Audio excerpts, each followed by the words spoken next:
ಎಲ್ಲ DC, AC, tahsildar ಇವರ ಬಾಲಂಗೋಚಿಗಳೇನೇನಿದಾರಲ್ಲ, mains officers, ಮತ್ತೆ ಕಾನೂನು ಬಾಹಿರವಾಗಿ ಈ ರೀತಿಯಾದಂತಹ ಟಿಪ್ಪರ್ಗಳನ್ನ ಬಳಸಿ, ಇಡಾಚಿಗಳನ್ನ ಬಳಸಿ ಎಲ್ಲ ವಾಹನಗಳು ಸೀಸ್ ಮಾಡಿಸಿ ನೋಡೋಣ.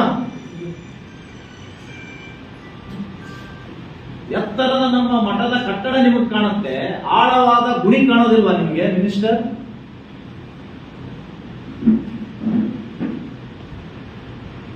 ಬರೀ ಹೇಳಿಕೆ ಕೊಡೋದಕ್ಕೆ ಮಾತ್ರ ನೀವು ಮಂತ್ರಿಗಳಾಗಿದ್ದೀರಾ ಅಥವಾ ಕಾನೂನು ಚಲಾಯಿಸುವುದಕ್ಕಾಗಿದ್ದೀರಾ ಅನ್ನುವಂಥದ್ದು ಸ್ಪಷ್ಟೀಕರಣ ಕೊಡಿ.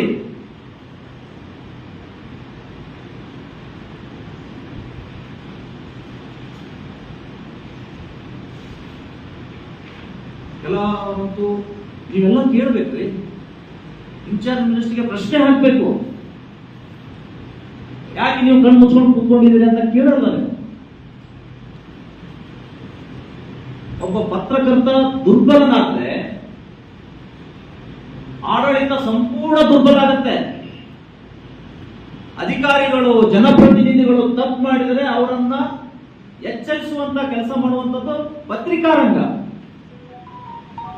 ನಮಗ್ ಕ್ವಶನ್ ಮಾಡಿದ ಹಾಗೆ, ಇನ್ನಿತರ ಜನರಿಗೆ ಕ್ವಶನ್ ಮಾಡಿದ ಹಾಗೆ ಉಸ್ತುವಾರಿ ಮಿನಿಸ್ಟರ್ ಏನಿದಾರಲ್ಲ, ಇನ್ಚಾರ್ಜ್ ಮಿನಿಸ್ಟರ್, ಅವ್ರು ಬೆವರಿಡಿಸ್ಬೇಕು ನೀವು.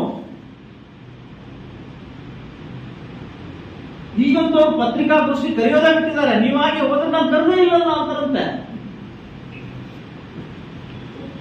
ಏನ್ರಿ ಇದು ಕಲಬುರಗಿ ವ್ಯವಸ್ಥೆ? ಬೇರೆ ಜಮೀನಿನಲ್ಲಿ ಮರಳು ಸಾಗಿಸಿದಾರ ಅಂತ ಹೇಳಿ ದೂರು ಕೊಟ್ರೆ, ಇಲ್ಲಿಯ ಉಪನಿರ್ದೇಶಕ ಇವರು ಹೋಗಿ ಇಲ್ಲ ಅಲ್ಲಿ